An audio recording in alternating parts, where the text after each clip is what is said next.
Hey, everybody, welcome back into Katella Chronicles podcast with your host, Dominick Lorenz, alongside David Goodkind. And my, oh my, the Angels have finally snapped their 14-game losing streak. It feels so good to win baseball yet again. They do it on Thursday night against the Boston Red Sox, courtesy of a big night from Shohei Ohtani. Even though the homestand doesn't end as well as we wanted it to, going 2-5 in combination against the Boston Red Sox and the New York Mets. But the Angels do indeed, though, snap that franchise record 14-game losing streak. It's over. It's in the past. We got the monkey, no pun intended, off our backs. But the Angels have at least won a game in the past week. So before we get into all of that and what is to come with the Angels in future, well, the future road trip that's coming up that will take us to the Dodgers and the Seattle Mariners, we have a first in Katella Chronicles history. For the first time, we have a guest on the show. Normally, you've just been hearing my voice and David's voice, but for the first time, we have a guest, and it was a perfect time to have him on. Now, he does all things Los Angeles Dodgers. He's a good friend of ours. He has his weekly newsletter, Thinking Blue, with Blake Harris. He also makes a weekly guest appearance on Sedano and Cap on ESPN Los Angeles Radio. You know, he was our former boss when we were with Halo's Heaven last season, but now it's great to call him a friend, and good to have a little banter on the show when it comes to Angels versus Dodgers. So it's our pleasure to welcome in Blake Harris into the Katella Chronicles podcast. Blake, thanks for coming on. How we doing? And Angels and Dodgers rivalry, Freeway Series taken away. How we feeling? Yeah, I'm trying to think in all my years of listening to podcasts if I've heard a guest that went from a former boss to a podcast guest. So I guess there's a first for everything, but I'm stoked to be on. There's nothing more that I love than talking Angels baseball. And I'm sure we have a lot of fun planned for the upcoming show. So let's get to it with this one.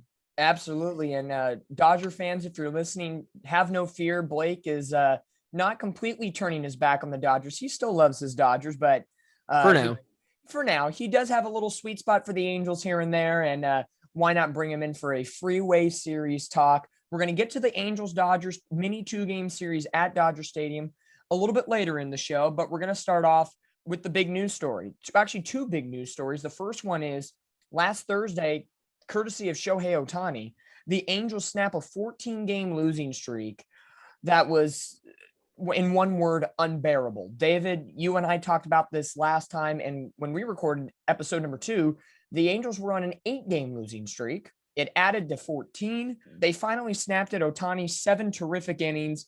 He has a 2-run home run in the game.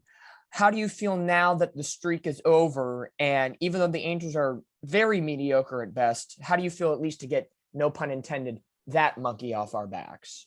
I mean, it's nice to get the win in the way they did it. I mean, they set a franchise record in the process. So, I mean, you've already hit rock bottom at that point. It's nice that it's still not going and that they're not completely out of the playoffs. Like, they could still theoretically be losing right now, and that would pretty much be the nail in the coffin. But so they're still alive in that sense. But the team has looked really bad, save a couple of games, in the last month. So while being out of the losing streak is well and dandy, there's a lot of problems and a lot of reality to face right now. So it's not a comfortable situation to be in, but it's better than, I guess, theoretically what they could be in. Yeah, and in years past, if the Angels ever had a 14-game losing streak, they would probably be down closer to 15, 20 games in the division, be way out of a wild card berth.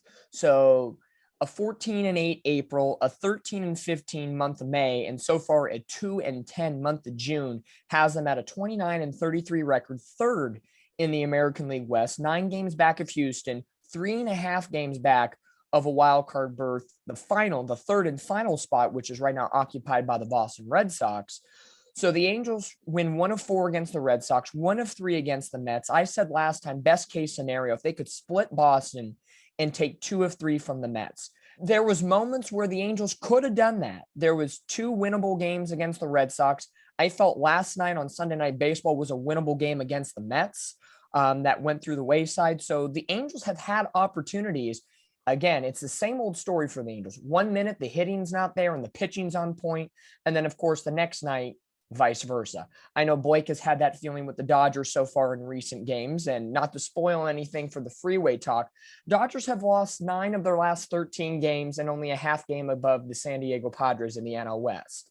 So Blake, for you with the Dodgers mindset, how is that like? We all can commiserate about this. One night pitching's hot, and then the next night offense is hot, but they're never in sync at the same time. Yeah, I mean, I was telling you this before the show started.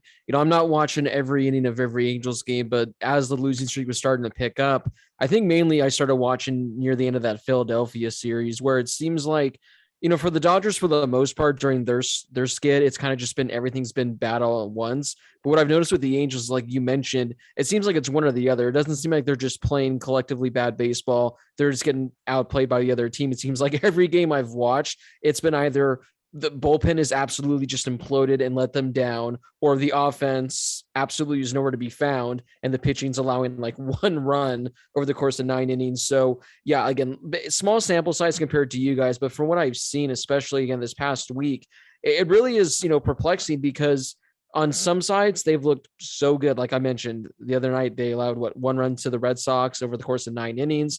I think it happened a few times. The pitchings look really good. And again, granted, the Angels offense hasn't been fully healthy during this stretch. I mean, some of the names that were in the starting lineup the other night when they scored 0 runs, I'm thinking, who are these guys? No wonder the Angels are in a massive skid right now. So it'll be interesting now that, seems like they're getting everyone back, if it's going to kind of balance itself out. Because anytime a team's not fully healthy, obviously things are going to go wrong. Kind of like the Dodgers right now, their starting rotation's kind of a mess.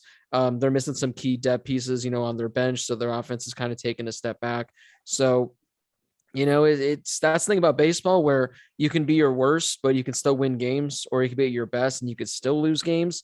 But yeah, for the Angels especially, I mean, the Dodgers, like you said, going 4-9 over the last 13. I mean, that sounds like, a World Series run compared to what the Angels have been doing. So yeah, not going well for both teams, but at least for the Angels' sake, it looks like, just by winning the game, it looks like they're turning things around finally. Yeah, you get one bloated offensive game on Saturday night against the Nets where the Angels go for 11 runs, and we'll get to that in just a minute, but it makes it seem better than what it is. And the Angels are starting to get a lot of their main pieces back. Anthony Rendon comes off the injured list. Taylor Ward is supposed to come off the injured list tomorrow in game 1 against the Dodgers. So right there, 2 key pieces to your lineup coming back. Trout's out of the slump, especially over this past weekend. Ohtani's now hitting better. Jared Walsh clearly gets a cycle. His bat is starting to come back. And it's all about balancing this Angel lineup right now. And the starting pitching has looked good against the Red Sox. And there have been moments against the New York Mets. Michael Lorenz and Patrick Sandoval look terrific in their start. So there's moments for the Angels. It's all about evening it out and getting it all together. So the losing streak is in the past. There's plenty of good things on the horizon for the Angels. They just need to execute in these situations. Well, one of those executions came last Tuesday, and general manager Perry Manassian laid the gauntlet down. He threw the hammer down and said adios to manager Joe Maddon. This is something, David, you and I have talked about this a lot this season. What is on the bingo card for the Angels this year that we did not expect? I don't think we expected Taylor Ward to have this type of breakout year. We didn't expect Corey Seager being intentionally walked in that opening road trip against the Texas Rangers. There's been a lot of things, maybe even a Tyler Wade home run that you called maybe a couple weeks ago. I don't think that was on the bingo card. So definitely Joe Maddon getting fired was not on the bingo card this year. Collectively in 2+ years with the Angels, he goes 130 and 148. That's a 468 winning percentage.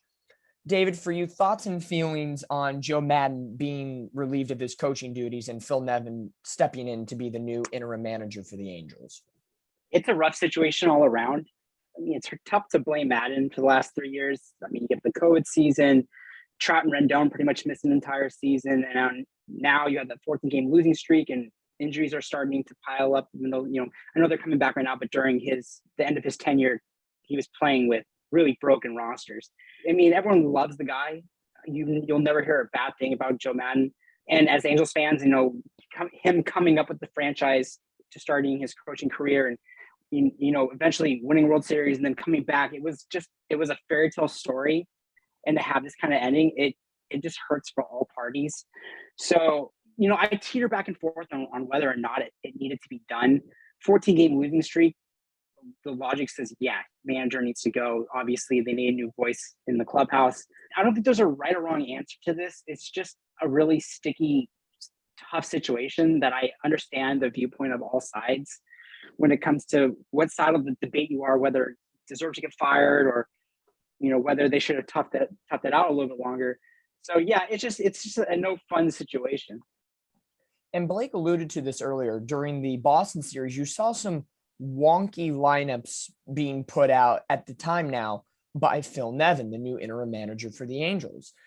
That kind of went in line with a lot of things that were highly questionable from Joe Maddon this year. You saw weird lineups, weird pitching changes, and just a lot of very relaxed behavior in the midst of a losing streak. And there was also a lot of stubbornness. Exactly. In terms of how he constructed those lineups and going with guys a lot longer than he should have, both at the plate and on the mound. Yeah, and we saw a lot of things that were frustrating, especially when you had players that were finally starting to find their groove. And then on either a Sunday day game leading into an off day or a travel day, however it went on the schedule, Joe Maddon would sit one of the hottest players in the lineup. And then when they come back to the lineup after that, day off or whatever, they go back on a cold streak. You got to keep a guy going when he's hot. You don't want to sit a player down like that, regardless of, it's his scheduled off day. Or, sometimes you got to throw those rule book moments out the window and just kind of roll with it. And I think Joe Maddon, I don't want to say he lost a step in his game, but there was just some highly questionable decisions that inevitably not working in his favor. He may have lost a feel for the roster, I think is the way to put it. And the hardest thing about it is when media got to talking to the Angel players after batting practice that day, you had Shohei Ohtani mention, it's on us as players too. We weren't performing to the capabilities that we should be playing towards. And it does go on the manager at a certain point as well. So the players have to take a piece of that as well. The coaching staff has to take a piece of it. It's a team effort here. And I think the hardest thing for Angel fans to see is here we go again. Mike Trout has to deal with yet another coaching change in his time with the Angels. He had Mike Scioscia, then it went to Brad Ausmus, and now Joe Maddon, and now we're in the Phil Nevin era. So if you want to think it's crazy, Ohtani's same track and much shorter career. Exactly. And luckily Trout is locked up for multiple years and millions of dollars. Shohei Ohtani is 1 year away from being a coveted free agent if the Angels don't get smart, lock him up, and figure it out. So Arte Moreno, get your butt in gear and start giving him the blank check. You say it's there, but you really don't claim it. Blake can be a proponent of this. He comes from an organization, the Dodgers, that are willing to spend as much money as they can. If it's Freddie Freeman, if it's, insert player name here, the Dodgers will go out and sign them and retain them. Am I right? Trade for the Mookie Betts. Yeah. Am I right? Yes. Happily, yes. You can coast and enjoy whenever it's time for trade deadline time, free agency. The Dodgers really don't have to make a big stink about a lot of things anymore. They can literally just coast under the radar, be the last thing that a player sees and like, ooh, something shiny, we'll go to the Dodgers. They just have that clout now in Major League Baseball being a top tier team along with the Yankees and the Red Sox based on true money wise. Yeah, we kind of talked about this before the show about comparing it to the Frank McCourt days of the Dodgers, where it's like, where would you rank Moreno, among how, McCourt ran the team? And as awful as Frank McCourt was and, the rap that he got, like, I still think he was, again, now this is not saying much, but he was still awful, but I still think he was slightly doing a better job than what's been going on with the Angels. I mean, again, you got a guy like Shohei. Now, granted, the Angels have given out some pretty awful contracts in years past. Shout out to my guy, Albert Pujols. But Shohei Ohtani, you have to feel like it's the one exception where, like you said, a blank check. Now, I don't think it's necessarily going to be Mike Trout money because, he did have a, record-setting season last year. But, he's dealt with injuries, hasn't necessarily proved it over the last few years. So I don't think, by all means, sign him to $350 million.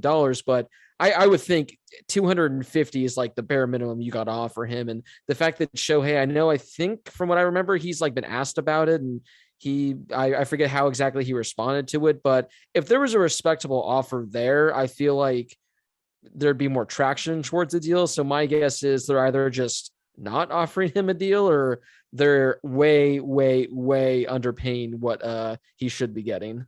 You know, Anthony Rendon, when he signed with the Angels, got 7 years, $256 million. If Shohei got something in that realm, I can see it being a favorable deal in his eyes. He's a two-way player, MVP. If he just stuck to pitching, as many people said, he could be a Cy Young candidate each and every year. And even in a way, even with him batting, so he can still potentially be at least in the Cy Young candidacy category. Maybe if you took 5 to 10 pitchers, he's in that top 10. So it's really interesting to see. I know Shohei said, you know, we'll talk about it in the offseason. I don't want to focus on it now. I want to focus on the season. And that's completely fine. You don't want distractions throughout the season. But yes, the Angels do not have a good track record with any sort of contracts. Let's be real. The Angels have now cycled through the coaching aspect of a lot of things. And a lot of big ticket items that the Angels have gone through the last 5 to 10 years have mostly, if not all, ended poorly. This is not your typical free agent. This guy's going to pack houses on a Tuesday night if he's pitching. And that's not going to happen for any other guy. He brings so much attention to this franchise. It brings so much more money in. He's infinitely more valuable than even like Mike Trout when it comes to revenue. So you're looking at it from a business standpoint. You can put baseball aside. This guy is so important to this franchise in maintaining a healthy revenue income, you know, and all that, the business aspect, that he's a must sign, just because whatever you pay him, you're going to get back tenfold because of the merchandise you're going to sell, the TV rights. He alone's going to attract more national media attention. So just looking at and from that perspective, he's probably the most unique free agent that we've seen in the century. Correct. One thing I just wanted to add quickly is looking at the ages of like all these, you know, big free agent busts recently. All of them are like in their young 30s when they signed these mega deals, whereas you're wrapping up Shohei, like, what is he, 26? He's 27. His birthday is July 5th, 1994. So 28. He's turning 20. Okay, so I take that back. He is older. Maybe I'm going back again. And now we're going back to the 200. Okay, maybe that's right. I still think in a competitive market, like imagine Yankees or Dodgers going after this guy, his price is going to drive up. So you give him a really healthy offer. And he, like I said, he's going to bring so much money to whatever franchise gets him. He brings an international market to the game of baseball in the United States. And that's bare minimum what he brings. Even if he was a mediocre player, he's still bringing national and international attention to your organization here in Southern California. And that's for Arte Moreno, who's worried about the almighty dollar. You're going to want that on your roster for a long period of time. Now, not to sidebar too much, and, you know, with Blake being here and, you know, he has history with the Dodgers in the McCourt era, let's talk about Arte Moreno just for a hot second and just quick little takes from the two of you. Does the whole drama with the sale of Angel Stadium and that debacle that the city and Arte Moreno are battling with right now, does that factor into Arte Moreno being more behind the scenes, being a little more skeptical of doing certain things and being mum on a lot of things? Or is this just another tool in the toolbox for Arte Moreno as this owner doesn't got it? It's a little bit of both. He's got his plate full with what's about to come when the FBI investigation. I mean, I don't know if he's ever had a plan necessarily running the franchise, getting all these high profile free agents. It's like the shiny new toy, and then neglect pitching. You know, the best thing he could possibly do is just let Perry Manassian do his thing. But as we see even with the Dodger, what should have been the Dodger trade a few years back gets a little too hands-on. Maybe this investigation has him take a step back and we see less of that. And maybe we have with the Maddon firing. But I mean, time can only tell. And when it comes to Arte Moreno, I'm always very pessimistic about the outcome, what he's going to do. Honestly, I'm kind of hoping for a George Steinbrenner outcome with the FBI where Moreno loses some sort of control of the team, even if it's for a short period of time. Yeah. And before, Blake, we get your take on this, let's just preface this whole Arte Moreno conversation with all the bad deals that the Angels have had in recent years. We're not going to get too much into money here, but just these are some off the top of my head. You had the Vernon Wells contract that went sour. You had Josh Hamilton went sour. Albert Pujols, even though he had moments with the Angels, inevitably went sour. Joe Maddon, who was supposed to be the manager messiah, he's gone after 2+ years. And then you had the biggest one of them all was the death of Tyler Skaggs and the whole opioid and drug scandal. The Angels have been in the news about free agent signings and non-baseball related things in a very huge negative fashion. And you can tack on the whole sale of the stadium right now. So all those going on under Arte Moreno's watch. How do you take it as a non-diehard Angel fan, I should say? How do you look at it from a outsider's perspective? Yeah, one thing I just wanted to touch up on is the fact that, hey, maybe now that failed Dodgers Angels trade isn't as bad as we all once thought, because you way to saving that with Andy Pages looking like a top 100 prospect and Jock being Jock and Stripling being Stripling. So hey, maybe now of course we can still see what happens a few years down the road, but who would have thought the worst trade never made is actually working out for both teams? But yeah, from an outsider, again, it's tough to really go too deep because I'm not fully aware of what exactly is going on. From what I've seen over the years, there are owners where they'll essentially, you can tell that they just want to buy the team, profit off it, and then work on their real estate things and that be at. Moreno, it seems like, not that he's necessarily trying to get too involved, but it seems like he's trying to not necessarily run the team from what I've seen, but it does seem like a lot of these decisions, a lot of the moves that are made, it always seems like his name's attached. There's a quote that comes from him. So I do wonder, like, with his involvement, I mean, people have these high up baseball ops jobs for reasons. He's an owner for a reason because he made lots of money. And I don't know. I don't know if, again, this is just from what I've seen or heard. I don't know how, deep into it he is, but yeah, I don't know. It just seems like he's maybe too invested. Maybe he has too much of a say in things. I don't know what his call was on the Joe Maddon firing. I don't know how much was discussed in regards to that. These, big time free agent deals, obviously he's writing the check, but is he the one that's passing on other guys to go after, like David said, what Dominick said, like the shiny new object, this shiny new toy, like, is he taking opinions from anyone else? So like I said, I don't know, because like I don't fully follow what's going on there, but from an outsider's perspective, for someone that kind of follows not too closely, that's what it seems like. It just seems like he might be too involved. And again, you don't really see a whole lot of owners. You see a lot of owners in sports where maybe they attend a lot of the games, and again, they have no problem writing checks, but I don't know, maybe he has too much of a say in regards to a bunch of things that are going on with the Angels franchise. That also could be totally wrong, but that's just what I kind of get the sense of from my angle.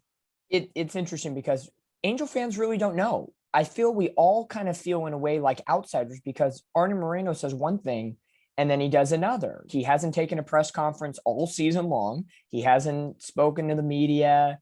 He's not in the public eye. All the time when the Angels are on TV, if it's Bally Sports West or ESPN or Fox Sports, they're always showing Perry Manassian in his suite at Angel Stadium, watching this team and being hands-on. Where's Arte Moreno? He looks very disinterested in the team at hand. And guess what? You have Trout and Shohei Ohtani, who you should be kissing their butts at this point. You hit the nail on the head. It's where is Arte Moreno? The last time he was really in the public eye was he was making endorsements for a presidential election 2 years ago, and he hasn't talked baseball. We want to talk baseball. We want to know, state of the franchise. And I think he's afraid of media pushback when it comes to like the Skaggs thing, and now the sale of the stadium. And maybe he is disinterested because of all the outside noise that's facing him right now. And he can't talk baseball because real reporters, they're not going to really ask about wins and losses. They're going to find out what's going on in terms of legal issues at the moment. Exactly. The reporters they're going for the meat and potatoes and the sell of the stadium and other negative press issues. That's what they're going for. They're not going for Angels baseball, which is like the little salad side dish that no one wants to eat their veggies. They want the meat and potatoes. It's true. That's the other thing that we haven't even brought up. He's still getting hit on how he's treating minor league players right now, and the provisions we've set up, housing issues with them, and as every other team is apparently making upgrades to their minor league provisions, the Angels are not really, and they're not publicly doing it at least. And Manassian's answering snarky when it comes to questions about that. So it's just the state of the franchise publicly dismal right now, and the fact that Arte Moreno, the owner, won't talk publicly about it, even to lie to reassure. is really disheartening. Arte Moreno is not a good liar. We all can call him on his BS any day of the week. Right. But Right. it's true. It's a huge laundry list of negative things that are happening to the Angels.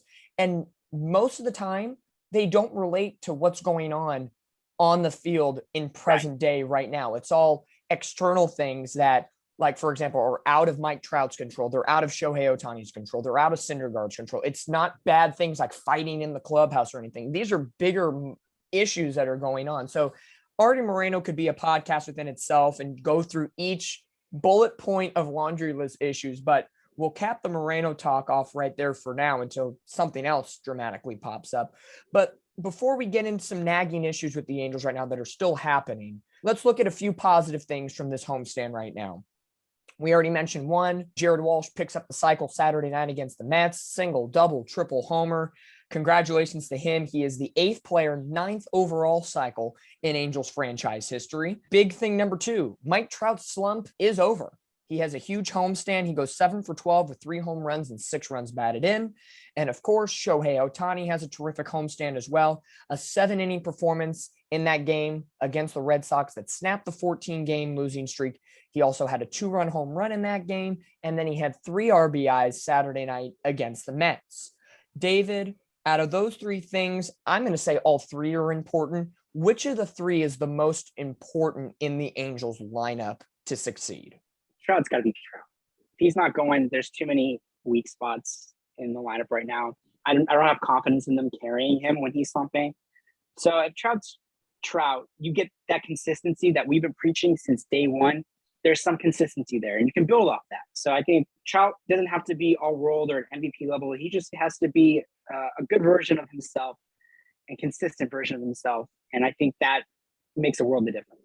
Absolutely. I think Mike Trout is, he's your top paid player. He's the guy that's going to get the wheels turning. He's the leader of the clubhouse. Sometimes he's more soft spoken than others, but you heard him last night on Sunday Night Baseball. He was mic'd up talking to the ESPN guys, even though it wasn't a exhilarating conversation about baseball. They spoke about 5 to 10 minutes about him being a commissioner of the fantasy football league, but it's really interesting to see how the Angels function when Trout's hot and when Trout is in a dire slump. He went 0 for 26, is the longest hitless streak of his career. And the Angels had a lot of losses, to say the least, during that time. For me, I think Jared Walsh getting going is going to be a strong key to this Angels starting 9, because the Angels do lack some strength in the bottom third of their order. And you really saw it when Anthony Rendon was on the injured list. And this is a sidebar to Jared Walsh for a second. The Angels this year, when Anthony Rendon is in the lineup, they are 25-17. In games when Rendon is either got the day off or he was on the injured list, the Angels are 2-16.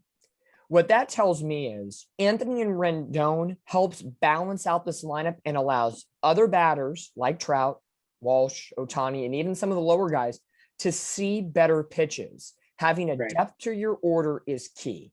And with Taylor Ward coming back in tomorrow against the Dodgers, Brandon Marsh has looked like he's turned a corner. He's now batting over 260 again.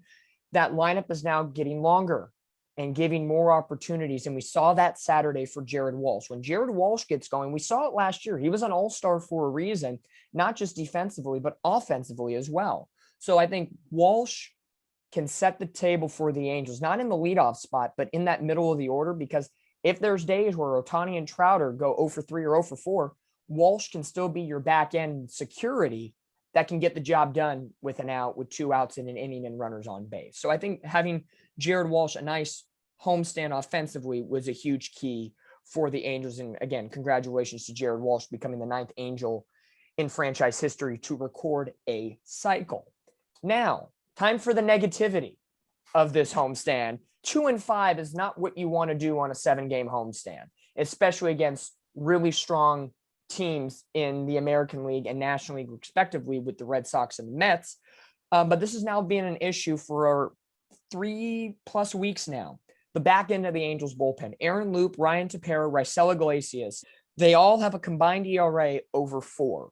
That is not what we saw from those 3 guys in April when they all had ERAs below 2. This is a very huge juxtaposition. Blake, I know you or had been entertaining Angel games more often than not. But the Angels back into the bullpen has blown leads, and this has been a big struggle for Angels in years past. Manassian addressed the Angels bullpen this offseason. And for now, or at least the first month and a half of the season, we thought, okay, he got the right mixture. I'm not going to push the panic button yet because there are three strong veterans that can turn it around at any point. But how does three back-end bullpen guys truly affect your bullpen? Because right now you can't rely on any of them. Yeah, I mean, again, from what I've seen, it all starts with who's getting the ball in the ninth inning. And it seems like, we've seen that in recent years with other teams. You kind of go as your closer goes. If you have a lockdown closer, usually the bullpen seems to be kind of better. But Iglesias, again, I think he signed, what was it, for $16 million per year, Yes. was around his contract. So he's getting paid, I think, right along the lines of Kenley Jansen and Craig Kimbrell, which talk about some company to be in this year. Maybe there's a trend if you're making 16 million a year, but yeah, when your closer struggling, that's obviously going to impact other guys because you're going to ask more of the guys that are taking the ball in the seventh or eighth inning because you have such uncertainty with who's taking the ninth inning. But yeah, it just seems like the Angels, for the most part, it doesn't matter who it is. It seems like guy after guy they throw out there, they just haven't been reliable, especially during the last, 3 weeks, whenever this losing streak started.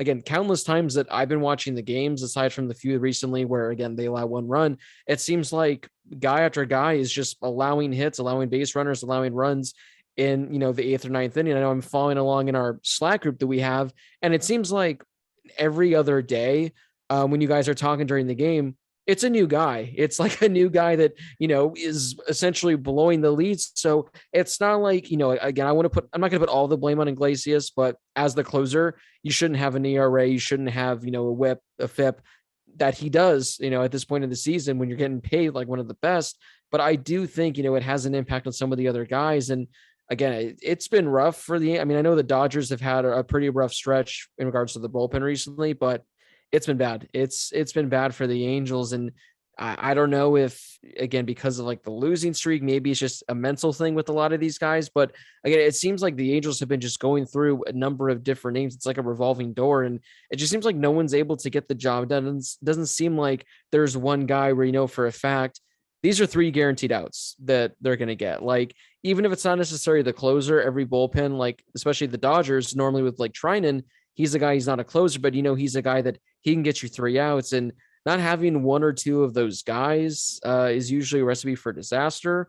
But again, maybe it's just has to do with the losing streak. I don't know how they were all looking when they were, like in first place in the wild card prior to the losing streak. I don't know if there were some guys that were absolute just lockdown arms, but yeah, the last 3 weeks, again, especially what I've been watching recently, if my life depended on it, I don't know who I'd want to get 3 outs out of that bullpen. Maybe you have like a better recommendation, but I honestly don't know who I would choose. It's a tough recommendation, and I'll give David that question after I point out one thing about each pitcher. That's, in my opinion, what they've been struggling with the most. Loup is not throwing strikes. He was in April and May. He's missing the zone, and I think that's his big key. For Ryan Tepera, he's kind of had a little bit of the tough luck. Out of the 3, he's been the better of the 3 during this rough stretch.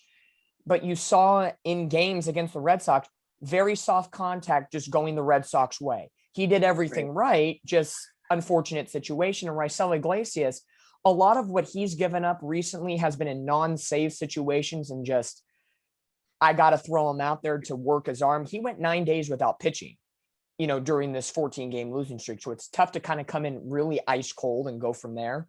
And Raisel's stats right now in comparison to where he was 2 months into last season are eerily similar in a weird way. I'm worried about Loup the most, and David can have his feeling on this, but how do you feel about the 3 right now? And if there was one Angel bullpen arm that you had to give your life to, who would it be? None of them. But if, in the sake of the context of this conversation, of the 3 right now, I'd probably go to Tepera just because he's kind of weathered the storm the best. If I had to pick someone from the bullpen right now, I would go be Herget. That guy has been money. But Loup, I don't know. I keep going back to this. It's kind of funny to me how Maddon got canned before Matt Wise, because it seems that the bullpen fell apart all at the same time. And they're still really not coming out of it. And at some point, the pitching coach has to do his job. You haven't really seen that yet. Loup, it could be mental with him, especially with relievers. That's always the way I go, because a lot of them have really good stuff. And then you're coming into just pressure situations. And Loup he's not throwing clean innings. Let's say he gets the first 2 outs, he'll start struggling after that. Iglesias is an interesting case because even last year, you throw him in non-safe situations, even a hold, and he's going to blow up. I still have faith in Iglesias. At the end of the day, I don't think he's as good as he was last year. That could have been, just magic in a bottle. I still think he's very good and he can really close for this team, and he's got really good stuff. But it still doesn't make me really worry about the long-term success of his deal. The first time we saw an issue with Rysel, a true issue with Rysel, was that Sunday game against the Chicago White Sox when Lorenz almost had a complete game. And then Rysel comes in, gives up a couple runs, and then Tepera had to come in and clean up the bases loaded mess. That was the first time this year that Rysel really imploded on himself. And like I said, in this last 3 weeks where Rysel has struggled, luckily it has been in non-save situations and kind of when the game's out of reach or the Angels are down 3 and they're trying to keep it close. So I guess you could say if you're looking for a silver lining, that is your silver lining with Rysel Iglesias. But no, last year we maybe rated him as like a 9.5 out of 10. Maybe right now on the maximum scale, he's maybe an 8.5 out of 10. He's still got great stuff. His arsenal's still great. And he's still a lockdown closer when the Angels have a 1-run lead, 3 outs to go. His mindset is there and he goes and gets it each and every time. I still trust him for saves like that. I do. Yeah. Coming into the season, these were the 3 we were talking about the most: Iglesias, Tepera, and Loup. And right now they're not performing to the capabilities that we know they can pitch at. We've seen it. We know it can happen. They just got to get back into form. Now, disregarding the bullpen now for a little bit and going back to the offense before we jump into Freeway Series talk, Angels, Dodgers, David's going to love this one. But luckily, with Taylor Ward coming back tomorrow, this point can be a little moot, but we're going to talk about it anyways. Joe Adell gets sent back down to AAA, and the Angels have an interesting combination on their roster right now of Wade, Velasquez, Lagares, and Rengifo. They all have their special talents. Wade is a speedster. Velasquez has the glove. Rengifo has the bat, and Lagares is the veteran presence. That's saying it nicely. Wade in center field or just Wade in the outfield should never happen again. Velasquez batting potentially should never happen again, but he has had a couple clutch home runs lately. And Rengifo's defense, I'm sorry, I'm going to be brutally honest here, is absolute trash. Yes. Before David goes on his soapbox, I know this is his soapbox moment. I will. Blake, what have you seen with Wade, Velasquez, Lagares, and Rengifo? Again, as an outsider to hardcore Angels ridicule of these 4 players, what have you seen from these guys, especially when you have Trout DHing on a Sunday evening on national televised baseball? Yeah, I guess I'm lucky where I haven't seen enough to be in that situation with you guys where it's just like I'm disgusted at myself having to watch them in right field. Apparently it's bad based on hearing what you guys have to say. So maybe I'll to hopefully see for myself this week. It seems like this was like the perfect comparison that I have to come up with. It is what the Dodgers depth looked like last year in regards to some of the names that are thrown out there, like Sheldon Noisy, Luke Raley, Billy McKinney. Good Lord. There were some really bad options there. And it seems like, again, you don't have to have guys that are like Albert Pujols posting a 1,000 OPS against left-handed pitching with the Dodgers last year. But the Angels depth this year, like you mentioned, obviously, again, I'm not watching every game, but their depth has been just atrocious. I mean, I know Joe Adell hasn't necessarily met expectations. He hasn't lived up to the hype of being one of the top prospects in all of baseball. But again, from an outsider's point of view, I know that whenever he's like in AAA, he's absolutely tearing it up. He seems to be like that 4A kind of guy right now where he's not great at the big leagues, but he's too good to be at the AAA level. I don't understand why you wouldn't give him a shot. I mean, his numbers aren't awful. I know defensively he's not great. whenever Jeff Fletcher posts like he made this with a 30% catch probability, as if like he's making a Gold Glove play. So I know his defense isn't great. That's why it kind of affects his overall value. But at the plate, I mean, he's posting like league average numbers. So yeah, like Juan Lagares, I mean, he was good for a couple defensive plays with the Mets a couple years ago. I think he was like a Gold Glove candidate or something years back. And yeah, some of these other names, I know what Velasquez is the one that David is going to actually like pass out over, I think. When I was looking at his numbers recently, I think he has like an OPS plus of like 40. I have to double check that, but I remember I looked and I was like, my God, his numbers are like atrocious. So yeah, the Angels, I mean, again, it doesn't help when a lot of these guys have been seeing like consistent starts because everyone's been hurt. Again, your bench players, you don't need them to be league average. You need them to just be serviceable when needed. But yeah, it's definitely been a huge hit for the Angels this year when it comes to depth. And I don't know in the minors, like, you know, what kind of guys you have that are potentially close to ready, if there's anyone you can turn to, but it's not ideal. Truthfully, the Angels do have somebody in their minor league system that they can turn to. He's currently on the IL right now, but Michael Stefanik. He had a great spring. His 2021 season was phenomenal at AAA Salt Lake. Angel fans want him there. He deserves a shot there. They keep talking about he needs to work on defense, and he's getting there, and he'll be there soon. Then again, look at the defense they're showing right now in the major league level. So exactly, that's where, especially when the Angels in their 14-game losing streak were struggling at the plate, Stefanik is a leadoff hitting machine. He was kind of what we were saying when David Fletcher was coming up the ranks. This guy can hit. He can put the ball in play. And there's very similar structures with Stefanik and Fletcher when they were coming up. So it's an interesting case scenario. I'll preface this before giving the floor to David. Each of these four guys have their own set of talent. They wouldn't be in Major League Baseball without them. They are role players and bench guys for a reason. And I know the Angels have had some inconsistencies in their lineup with Rendon on the IL, Ward being on and off the IL. So they've seen more regular time than normal. Wade is a speedster. Velasquez is a Gold Glove caliber shortstop most of the time. Lagares is that veteran presence. And Rengifo, of the four, probably has the better bat. Now, with all that being... He does, absolutely. With all that being... By far, yeah. Yes, with all that being said, I know David's favorite word is depth.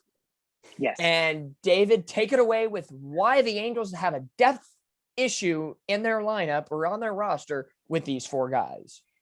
This is Perry Manasking's biggest mistake of the season. I said it coming in to the year. He built no infield depth. Fletcher, let's by all accounts say he's gone for the whole year. But if he wasn't, you still are giving a ton of the bats to either Tyler Wade or Andrew Velasquez. And both those guys are automatic outs. So we already knew there was a hole there, and now you're without Fletcher. So now they're both playing. So there's two automatic outs in the lineup. Velasquez serves a purpose in that his defense is really, really good. Hasn't been great the last week and a half, but we should assume it'll still stay Gold Glove caliber. Like the guy is a really decent bench player. Should not be getting as many at bats as he does. Tyler Wade, I get that he's fast. I don't understand his purpose beyond that, though, because he's a bad base runner. So he's getting himself into sticky situations on the base paths. He should be a lot better of a base stealer and more heads up base runner than he is. I don't understand. I know he's a good bunter, but man, he doesn't really fit what the roster needs right now.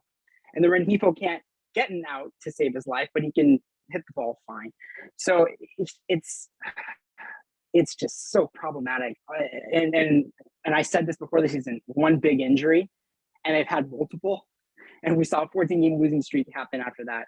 I'm not in love with Matt Duffy, but you kind of need more guys like that. You need guys who are major league hitters. He's batting 306.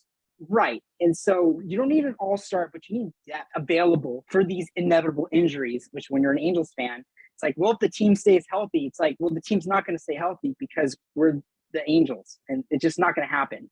But there is a glaring issue when the last, 3 to 4 players in your lineup are automatic outs. Like you just can't get any sort of momentum going. You can't get any rallies going. And then you're relying all on Ohtani, Trout, Rendon, Walsh to be your offense for the evening. And baseball doesn't work that way when no one's hitting 500. You need some production scattered throughout your lineup, and the Angels have none. after in that bottom half. And I don't see any reinforcement coming regarding that. Exactly. It's the small things that the Angels need to be doing right, especially after a 14-game losing streak and now having to climb back up the wild card. And there's still plenty of time in the regular season to still make a run at the Houston Astros, if you want to have a Cinderella story here. But best case scenario for the Angels, and of course, Ward is coming back in game 1 against the Dodgers. So that potentially may DFA Lagares, or they send him back down to AAA and just have him there in case if injuries occur. After that, a great case scenario would be if you had a lineup and everybody was healthy and on a roll at the same time, Marsh, Trout, Ward in the outfield, Rendon, Fletcher, Stefanik, Walsh in the infield with Stassi as your catcher, and then pitchers be pitchers. That sounds like a very stacked and balanced lineup when everybody's on, if you ask me, in the Angels lineup. But of course, what the Angels want, the Angels can never get, because somehow the baseball gods, even though the Angels are name-wise close to God, we don't have the luck of, the baseball gods here. It just happens to work out that way. But with all that being said, let's get to the reason why Blake is here on the podcast today for Katella Chronicles. And don't forget to follow us on Twitter at Katella_Chron. That's at Katella_CHRON. And on our website, KatellaChronicles.wordpress.com. But it's Freeway Series time. 4 total games with the Dodgers this year, 2 at Dodger Stadium, 2 at Angel Stadium. The first 2 kick off tomorrow. And this is the pitching matchup for those 2 games. The Angels will have Noah Syndergaard in game 1 against Tony Gonsolin. And then in game 2, Wednesday night, it'll be Reed Detmers against Tyler Anderson. So good pitching matchups. I really like them. For background of the history of the Angels and Dodgers, Angels lead the career season series 73-63. The Angels are 42-26 against the Dodgers at Angel Stadium. And the Angels are 31-37 against the Dodgers at Chavez Ravine. Over the last 3 years, the Dodgers lead the season series 9-7. Angels swept in 2019. Dodgers swept in 2020, and they split the 6-game series last year, 3 games apiece. With all of that being said, Blake, we're going to do kind of opposite psychology here. Yes. Since you know the Dodgers so well, what do the Angels need to do to beat the Dodgers the next 2 days? Well, in order to do that, you guys would have had to have faced Walker Buehler and Julio Urias, because those have been the 2 worst pitchers. Joking aside, going against Tony Gonsolin and Tyler Anderson, they've been really fantastic. But I guess in order to beat the Dodgers, it's just a matter of I think it's pitching. I think the Angels are going to have to pitch extremely well. I know Syndergaard's been kind of up and down. Who'd you say is going for the Angels on Wednesday night? Reed Detmers. So yeah, I think he'll have a chance, especially to shut down the Dodgers. I think that's what it's going to come down to. The Dodgers offense has been ice cold essentially the last 2 to 3 weeks. I mean, I know they scored 11 runs in a game, I think last Thursday, but aside from that, they're averaging 2 runs a game, if that. So the pitching is going to be fine for the Dodgers. Like I said, Gonsolin, Tyler Anderson, all jokes aside, Gonsolin actually is making a run to be worthy of the NL All-Star starter. Tyler Anderson's having the best season of his career, but the Dodgers bullpen, when things are clicking, they're really good. And with those 2 guys, they're going to be able to eat in. So I think if the Angels are going to split the series or take both, they're going to have to limit the Dodgers offense, because we've seen the Dodgers offense. All it takes is 1 inning for them. I believe they lead baseball in innings of scoring 5+ runs. So usually it comes, in spurts. So if the Dodgers jump out and have a really big inning, it's probably going to be lights out, unless you can get to Craig Kimbrell the 9th, because anything can happen there. So I think the Angels, the biggest key, especially, is going to be the starting pitching, because as we've been talking about, their bullpen is kind of a problem. So if it comes to that, I think the Dodgers bullpen will win out. But yeah, if the Angels can have like a 3-run lead, a 2 or 3-run lead entering the 7th or 8th, I think they're going to be in a prime position there, because like I said, the Dodgers offense, they've been really bad the last couple of weeks, and everyone in the lineup's healthy. So it's not like they're going to be getting anyone back like the Angels are. So hold the Dodgers offense to about 3 or fewer runs, and it should be a near guaranteed win.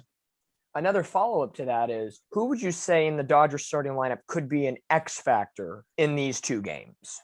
I think an X factor. I mean, I don't have, everyone's numbers up, but I think an X factor honestly might be Gavin Lux. I know he's not the name you guys were probably expecting, but in the month of June, every Dodger player has been in a massive slump, with the exception of Gavin Lux. I mean, for the month he's hitting, I think I tweeted this yesterday, something like 460, has an OPS of like 1100. I mean, he's been phenomenal in typical Dave Roberts fashion. He benched him yesterday, even though he's hitting 300 off of lefties this year. So Gavin Lux, he's probably the best number 9 hitter in all of baseball. I mean, this is a guy that, was the number 1 prospect, I think, back in 2019. His power hasn't come, but I'm going to sound like an old guy saying, get off my lawn, but he's hitting close to 300 and he's getting on base a lot. So now we're talking Moneyball. And when you have this guy at the bottom of the lineup, I mean, it's essentially, he's like a leadoff hitter in a way for the Dodgers, because the lineup flips over. Then you got Mookie Betts, Freddie Freeman, Trey Turner. And with Gavin Lux, consistently being on base, all of a sudden now you're adding more guys on base for guys like Mookie Betts, Freddie Freeman, Trey Turner. So I know the offense goes as those guys go, but Gavin Lux has been a really underrated player this year. And like I mentioned, the power's slowly starting to come. And again, if you're getting a guy like Lux with speed and he's consistently going to be on base for those guys at the top of the lineup, as if having those top 3 was a problem enough. Essentially, when you're just dropping everyone one spot in the order and essentially adding the leadoff guy in Gavin Lux, I think he's a huge difference maker. And as I say this, I'm sure he's going to go 0 for 8 this series. But Gavin Lux is really a name to keep an eye on, because he's really broken out this year for the Dodgers. Yeah, and the Dodgers right now a half game above the San Diego Padres for first place in the NL West division with a record of 37-23, and that includes losing 9 of their last 13 games. Now, David, I'll put this one to you, and we'll split. I'll ask you the same questions as I did Blake, but we'll split this one. What is one aspect that the Dodgers could jump on the Angels and take advantage of this 2-game series? Where could they really beat the Angels the hardest? It's the bullpen. Right now, it's the bullpen. It's like Blake said. It's the one thing I always worry about the Dodgers is that one big inning, and let's say it's a 1-1 game in the 8th. That I wouldn't be surprised to see a 5-1 game going into the 9th, favoring the Dodgers. Like, they are always going to be really capable of that really big inning, and getting a fresh reliever in there after like a starter's been rolling. It's a prime opportunity to jumpstart the Dodgers lineups. I'm going to be putting my head under the covers when they come in during this upcoming series for sure. What are the Angels sometimes notably known for, especially with the offense? They can make opposing pitchers look like Cy Young candidates if they are making their MLB debut, if they've lost 5 in a row, however it goes. Like, take the Phillies series, for example. They made Zach Eflin look like a Cy Young caliber starting pitcher. It was sad.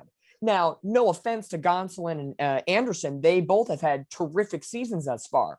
But if the Dodgers somehow find a way, those 2 guys find a way to shut down and shut out the Angels for 5, 6, 7 innings, there you go. I wouldn't be shocked if the Angel bats go absolutely silent in this series, especially coming off an off day today, because the Angels right now, their track record, especially in that first game after an off day, has been downright horrible.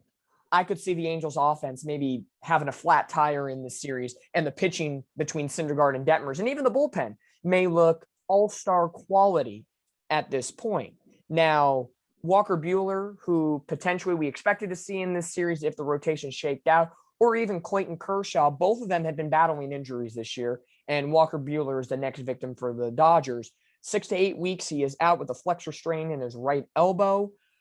Is there any concern of Tommy John surgery, or is this just a precautionary 6 to 8 weeks? How are you feeling about that? Yeah, I think they said he's pretty much good to go. He avoided surgery just because I think he's already had Tommy John, where I know it's, not too common where guys will have it twice. And again, the fact that he literally felt this and actually kept going in the game, which might have made it actually That's worse. A ballsy move. Yeah, I think they're just being extra cautious, for the most part, knock on wood. And it's just going to be a thing where it's all right, have him down for 2.5, 3 months. And by the time September rolls around, bring him out. But yeah, definitely not ideal. I know a lot of people are comparing it to, or not comparing it, but, after he had that complete game shutout a couple months ago when he threw like 110 pitches, his numbers since then have been absolutely atrocious. I don't know if there's correlation there, but it, very ironic that after he goes, 110 pitches, which I mean, my goodness, it seems like just 5 or 10 years ago, that was what was expected out of a starting pitcher. Like, I mean, 10 years ago, it was like 120 pitches. Yeah, now you it's can like, barely go 5 1/3, 5 2/3 is the new yeah, 7 innings. a guy throws 108 and you're like, wow, he might have blown his arm out after 108 pitches. So hopefully he's back. But I mean, I guess it could have been worse, but definitely, yeah, you don't want to have a guy have a problem with his throwing elbow and having to miss 2 months. But like I said, that actually would have benefited the Angels if they would have been able to face Buehler, because he's been the Dodgers' worst starter so far this season. Maybe there's a reason for that, though, I think. Yeah, and somehow, some way, ever since Dave Roberts has become the manager of the Dodgers, and even before that, when it was Don Mattingly, somehow, some way, Clayton Kershaw always finds a way to pitch against the Angels. He could have pitched last night, and he would have pitched probably Wednesday. There's always just that correlation. I know he's coming off an injury, and he pitched over the weekend against the Giants, and I guess it didn't go quite as well, especially since the Dodgers just got swept by the San Francisco Giants, one of your rivals. So you sit there as Angels and you say, whoo, no Buehler, no Kershaw, we're feeling good, no Urias. I do think Gonsolin and Anderson are going to be sneaky under the radar guys that the Angels are going to have to take advantage of. Put the pedal to the metal, step on their throats early. And this is keys to success for the Angels is you got to score at least 4 runs within the first 3 innings, I think, in both games to kind of get them off their game. And you could say that of any pitcher in Major League Baseball any night of the week. But I think especially in this series, the Angels are always amped up, and I know the Dodgers are as well. It's a natural Southern California rivalry. Angel fans, Dodger fans, especially at Dodger Stadium.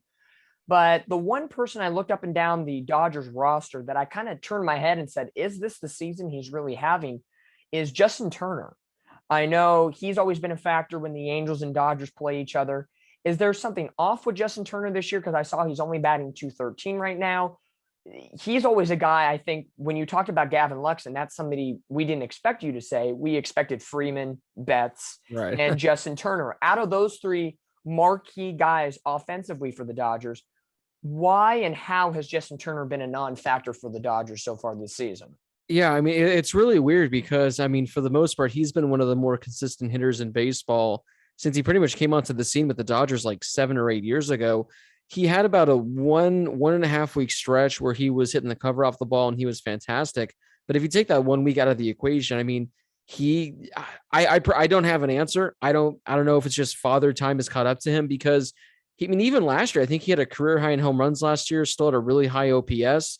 And this year, yeah, the average is down, the power is down. He's not getting extra base hits. I at this point of the season, we're 2 months in. It's not just a slump. I mean, 2 months, it's you're just not playing well.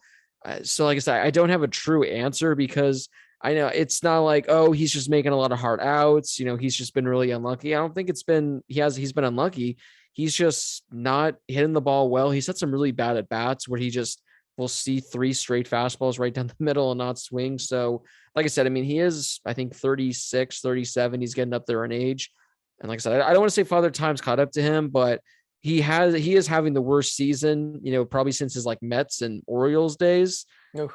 So I don't know. It's, I guess, father time maybe, because he just hasn't looked good. Hasn't looked like the Justin Turner that we've seen, over the last 8 years. Now, David, when I asked Blake who he thought the X factor was for the Dodgers in this mini 2-game series, I'll give this one to you. Out of the Angels hitting, pitching, you take it wherever you want.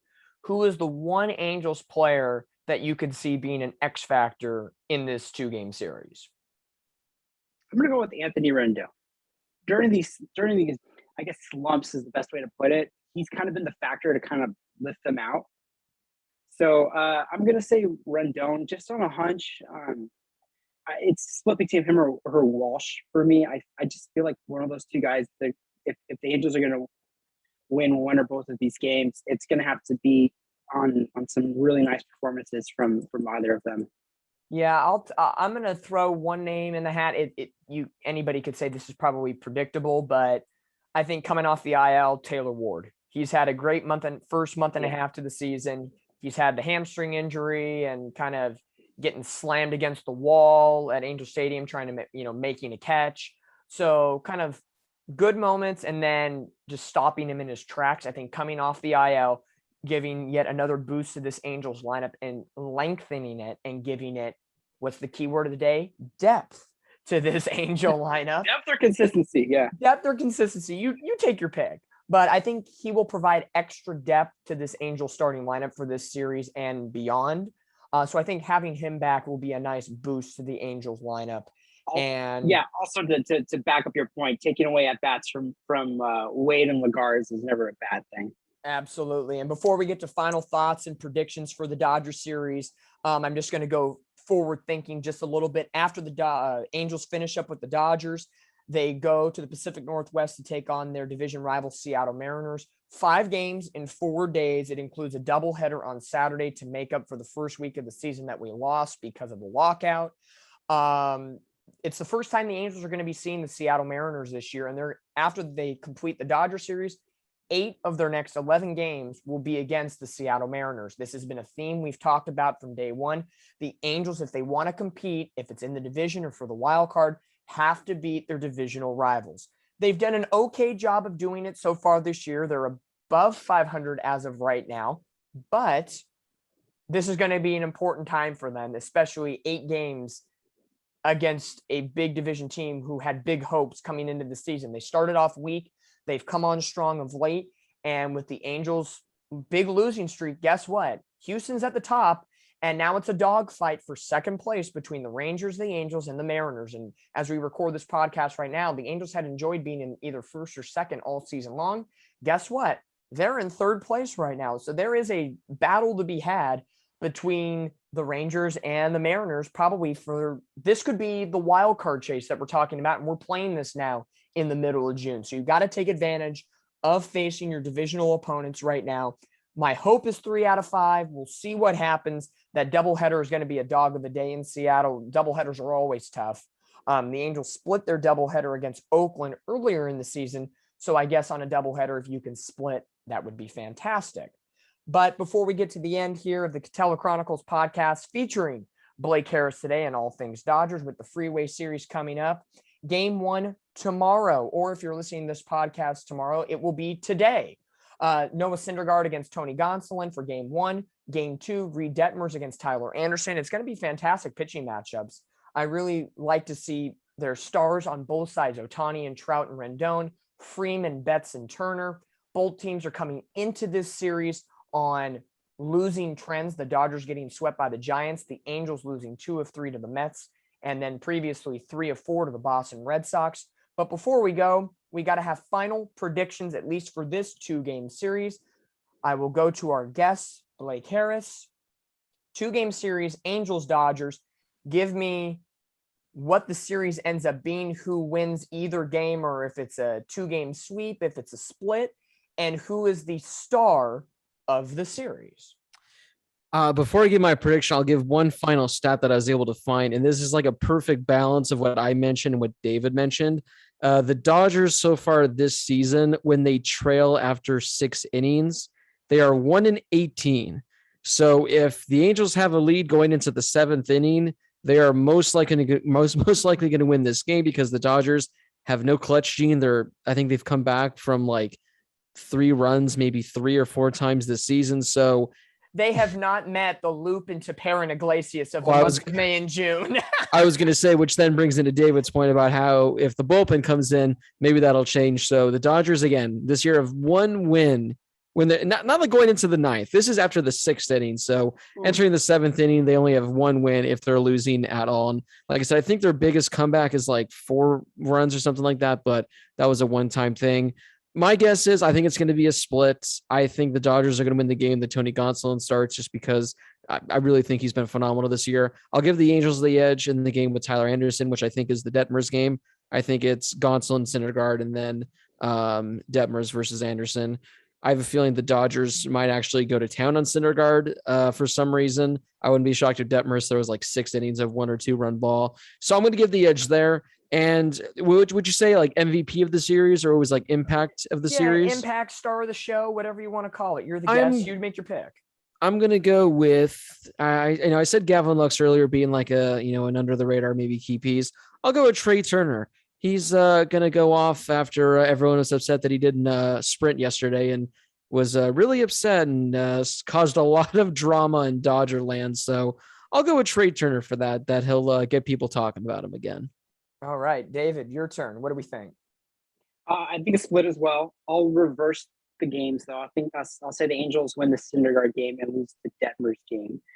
That's the funny thing with the series though. It's always throw logic, throw it away, get rid of it. It's always really random and wild. So I really don't know what to expect other than it being pretty hard fought. Like you said, Dominic, these games are always battles. Both teams take it very, very seriously.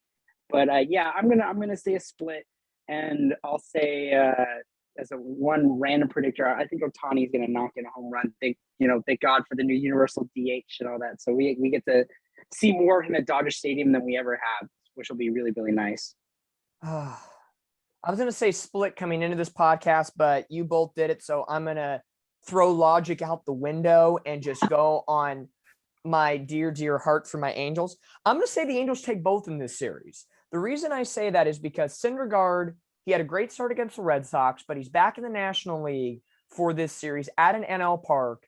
He's going to want to go off, especially taking an extra day's rest and missing Sunday Night Baseball against his former team, the Mets. So I think Syndergaard has a great game for the Angels. I think game one will be a low-scoring affair with the Angels pitching coming in clutch. Game two, the Angels have seen Anderson before last year when he was at the Mariners, and they did a great job teeing off against him. So I'm going to say the Angels take both games in this series. It's going to be close, of course, because it's always a battle between the Angels and Dodgers. I will say the star of the show, the big ticket item in this series, is Mike Trout sticking it to the Dodger fans and continuing his hot streak right now. Like I said at the beginning of the show, he's 7 for his last 12 at-bats, 3 home runs, 6 runs batted in. He had an RBI single last night, 2 home runs Saturday night. I think Mike Trout goes out and just smile and wave against the Dodger fans at Dodger Stadium and does what he needs to do as the leader of this team. But Blake's going with the split with his star of the show being Trey Turner. David's going a split as well with Shohei Ohtani. I'm going an Angel mini sweep with Mike Trout being the star of the show as always. But just like that, that will conclude this episode of the Katella Chronicles podcast with your host, Dominick Lorenz, as well as David Goodkind being on and having our first guest ever on the podcast, Blake Harris. Blake, you can tell the fans, even though this is an Angels podcast, tell us a little bit about yourself, what you have on tap right now with Dodgers information. Yeah, for all those Angels fans out there that are just dying to get all of your Dodgers coverage, you don't have to worry about reading any of my articles, but I'm sure there's going to be a lot of fun back and forth over this series. So if you want to talk some smack, you can find me on Twitter, Blake Harris, TBLA.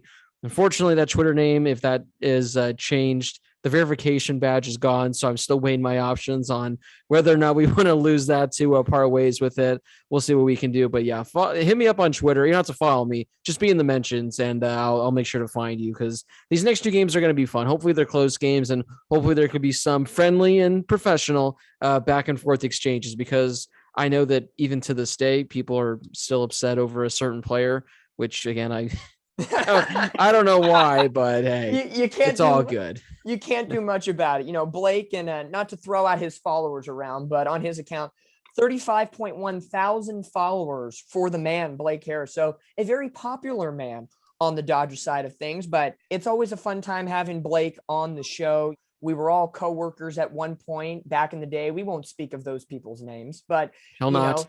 As a pseudo boss of ours, we were all lovable.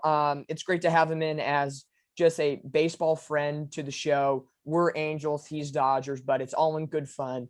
And it's always good to have him on. We'll have you on again, Blake, in July when the Dodgers come out to Orange County.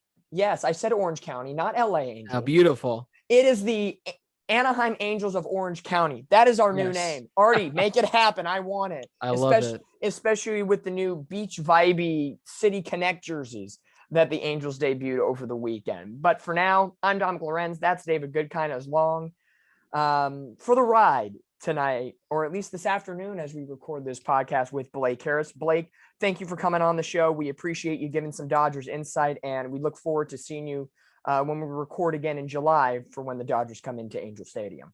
Heck yeah, guys. Let's get this split because like we said before the show, no winners, no losers, just good old fashioned baseball. A tie. I just hope both teams have fun. Yes. Oh, we all have fun. It's our Little League days all over again. Yes. But to follow all things Katella Chronicles, you can go to our blog site, katellachronicles.wordpress.com, and especially follow us on Twitter. We are so close. We have been on and live for less than a month, but we are so close to getting to 100 followers. I know that sounds slim, but for a brand new blog, I will take it. We are at 92 followers at the moment. Let's get to 100 before we hit our first month. And that Twitter page is @Katella_Chron. That's @Katella_CHRON. But for Dominick Lorenz, David Goodkind, and Blake Harris, we say thank you for tuning in. And we are Katella Chronicles, the heartbeat of pro sports in Anaheim.